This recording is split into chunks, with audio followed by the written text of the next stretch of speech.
तू हिरेमाचं मित्वा या स्टार प्रवाहिनीवरील मालिकेमध्ये पुढे नेमकं काय घडणार, चला तर मग जाणून घेऊया. मालिकेमध्ये काही दिवसांपूर्वीच अर्णव व ईश्वरीचं लग्न झालं. पण या लग्नामुळे ईश्वरी पहिल्यांदा थोडी नाराजच होती. पण राकेशपासून वाचण्यासाठी अर्णवने आपल्यासोबत लग्न केल्याचं ईश्वरीला कळलं तेव्हापासून त्यांच्यात मैत्री निर्माण झाली आणि ही मैत्री हळूहळू प्रेमात बदलली आहे. तर मालिकेमध्ये पुढे नेमकं काय घडणार?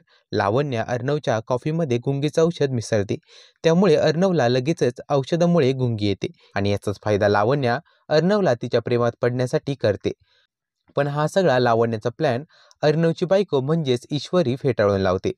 लावण्य अर्णवच्या जवळ येताच ईश्वरी तिथे येते आणि लावण्याच्या आल्या आल्या पहिली कानाखाली मारते आणि तिला चांगली सुनावते आणि म्हणते, माझा नवरा फक्त माझाच आहे.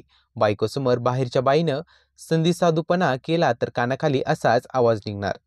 तर मालिकेचा हा भाग आपल्याला लवकरच म्हणजेच 19 नोव्हेंबरला बघता येणार आहे.